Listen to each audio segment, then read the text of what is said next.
Benvenuti in questo documentario sul primo club Fiat 500 in Sardegna, il club I Cinquecentosti. Ci siamo lasciati nella scorsa puntata con la creazione del club e questa puntata la dedichiamo invece all'organizzazione del primo raduno regionale Fiat 500 città di Terralba, che organizzammo nel 1995, a un anno dalla creazione del club. Ora, il club era nato, quindi potevamo cominciare a muoverci per organizzare il raduno. Cominciamo dal programma della giornata. C'erano da stabilire tutti gli orari per ogni fase della manifestazione. Importantissimo era l'itinerario del corteo, perché avevamo previsto di realizzare un corteo che avrebbe attraversato 3 paesi per poi giungere a Marcidì. Poi c'erano da preparare le targhe premio per le varie categorie di radunisti, gli omaggi, i gadget e i premi della lotteria. È importantissimo, c'erano da fare le comunicazioni al comune, ai vigili urbani, ai carabinieri e alla questura, perché facendo un giro che passava in più paesi, allora bisognava anche coinvolgere la polizia. Sì, perché venivano interessate strade comunali, strade provinciali e anche la statale 126. Tra l'altro partivamo dalla statale 126. Siccome non avevamo neanche il computer, scrivemmo le lettere con la macchina da scrivere e poi le portammo in tutti gli uffici pubblici. Con le marche da bollo. Con le marche da bollo, perché un impiegato comunale ci aveva detto che avremmo dovuto mettere le marche da bollo in ogni coppia delle domande di autorizzazione che consegnavamo. Tra l'altro poi abbiamo scoperto che la marca da bollo non serviva, perché quella era una comunicazione e non una richiesta di autorizzazione. Però quando hai 20 anni quello che ti dice l'impiegato comunale è giusto, no? Pensi che sia vero, ma poi un nuovo impiegato comunale ci disse che non era così. Nel frattempo avevamo speso un sacco di soldi in marche da bollo da 20.000 lire, però vabbè. Faceva parte della gavetta, dai, Sì. diciamo così. Provai a chiedere all'assessore allo sport un piccolo contributo, ma l'assessore mi disse che per la prima edizione di una manifestazione non si dava un contributo. Al massimo, in caso di buona riuscita della prima edizione, si poteva dare un contributo l'anno dopo. In realtà anche lì, tempo dopo, ci dissero che non era esattamente così, però a 20 anni cioè, non è che ti metti a contestare, è così, lo prendi per buono. Nota importante, importantissima: all'inizio del 1995 venimmo a sapere che a Gonosfanadiga c'erano altri 4 ragazzi che stavano organizzando un raduno delle Fiat 500. Loro non si erano costituiti in associazione, però riuscirono ad organizzare il raduno 2 o 3 mesi prima di noi. Li invitammo nella nostra sede per avere una riunione, insomma, per parlare di problemi comuni di organizzazione, e ci trovammo d'accordo su tutto praticamente, e fu una bella occasione di confronto tra persone con la stessa passione e anche un pizzico di follia, perché tutti stavamo facendo qualcosa che non si era mai visto. Loro erano 4 ragazzi, noi eravamo 2 ragazze, quindi era proprio strano quello che stavamo facendo, almeno agli occhi delle persone. E comunque purtroppo 30 anni fa era più credibile un uomo di una donna. Non che adesso vada bene, vada molto meglio, però comunque prima era molto più difficile. Poi eravamo giovanissime, quindi non è che avessimo tanto credito. Tra l'altro avevamo 20 anni e ne dimostravamo 16.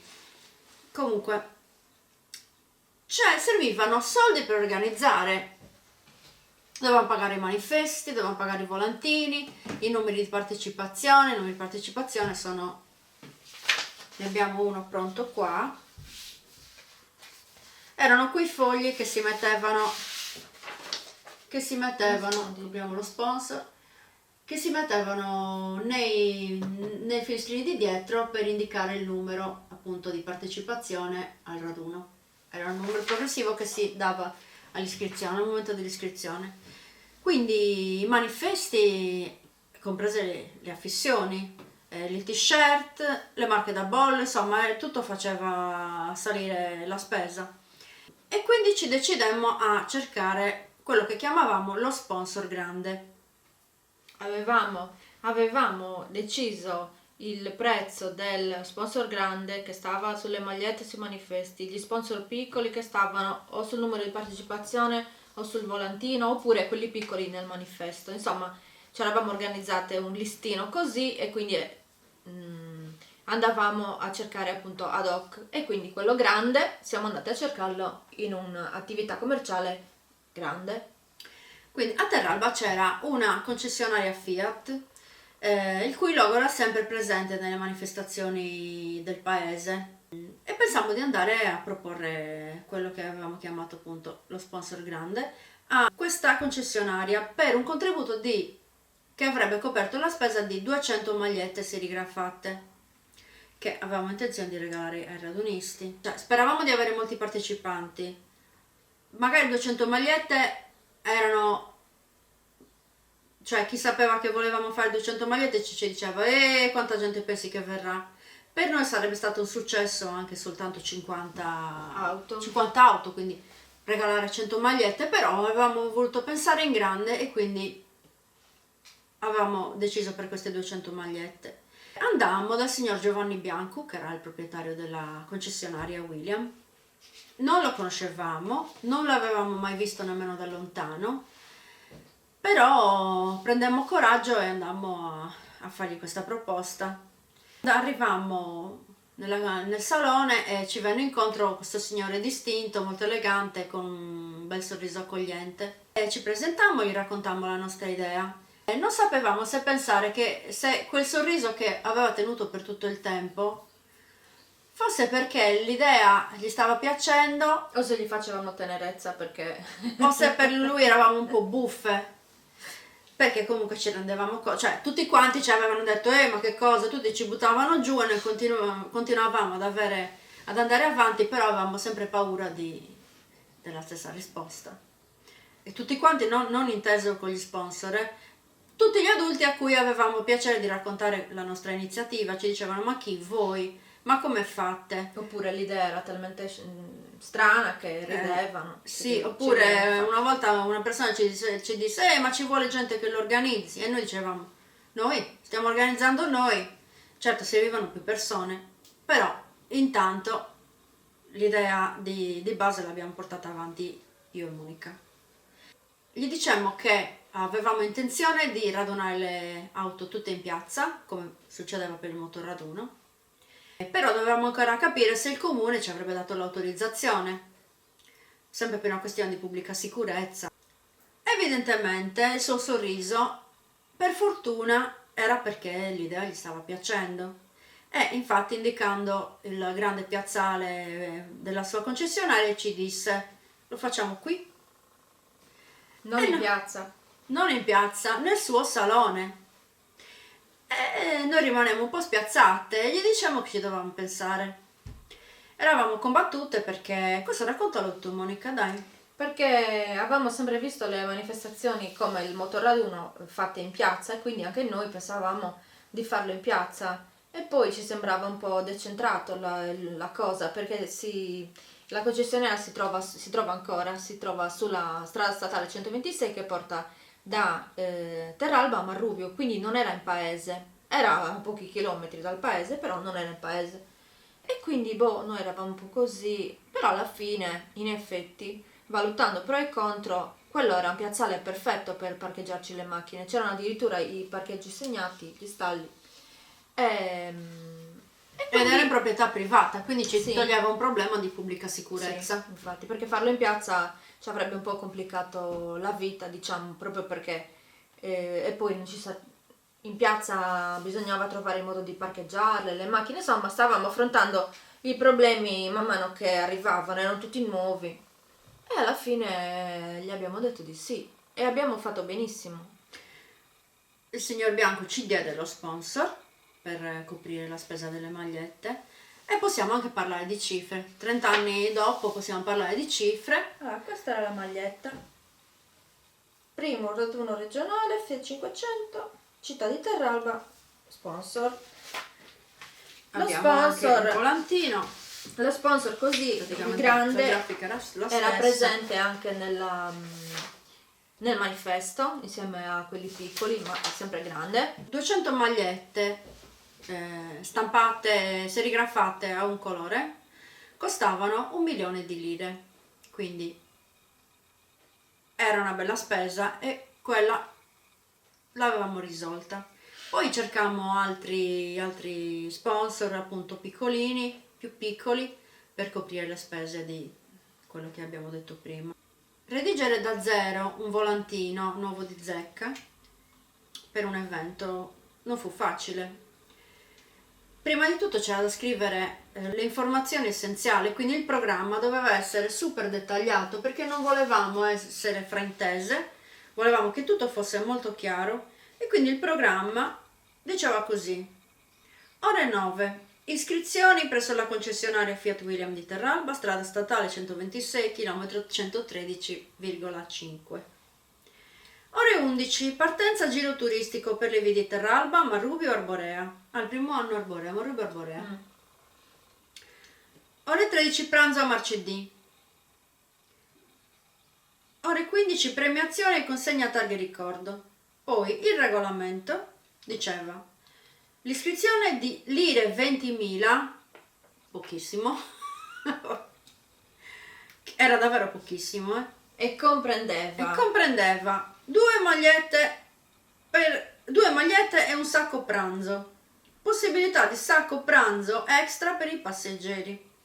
Alle prime 100 prenotazioni saranno riservate 2 magliette. Alle prime 100 prenotazioni, era importante, saranno riservate 2 magliette per conducente e passeggero.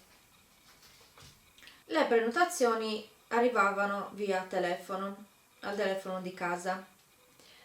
Quando, forse più di una settimana prima, hanno iniziato ad arrivare le telefonate, allora abbiamo capito che la pubblicità aveva funzionato e qualcosa si stava muovendo finalmente. Anche perché sicuramente avevamo già stampato le magliette, poi avevamo già affrontato tutte le altre spese, quindi restava da vedere se sarebbe venuto qualcuno al raduno.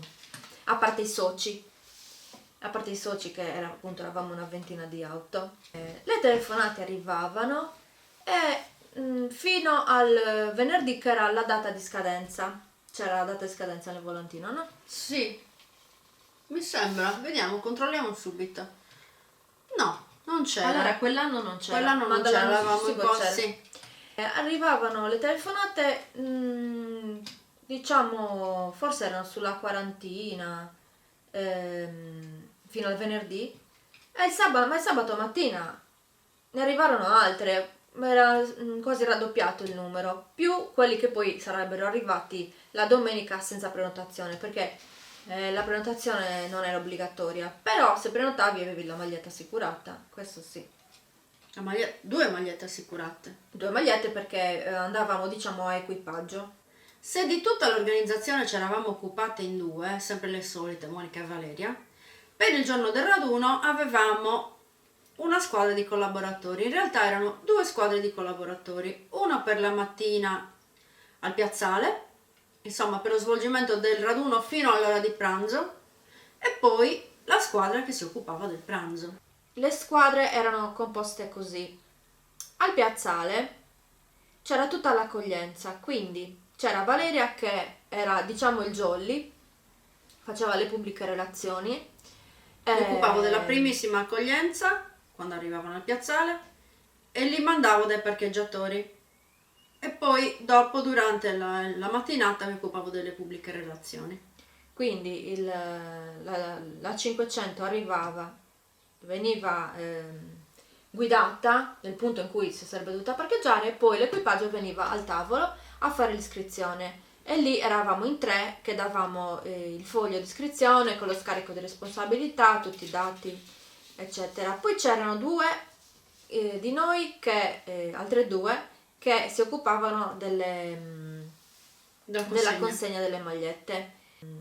E qui, diciamo, la squadra del piazzale si componeva, l'abbiamo parcheggiatori, iscrizioni, magliette e pubbliche relazioni. Sì. L'altra squadra si trovava a martedì, perché il pranzo si svolgeva martedì.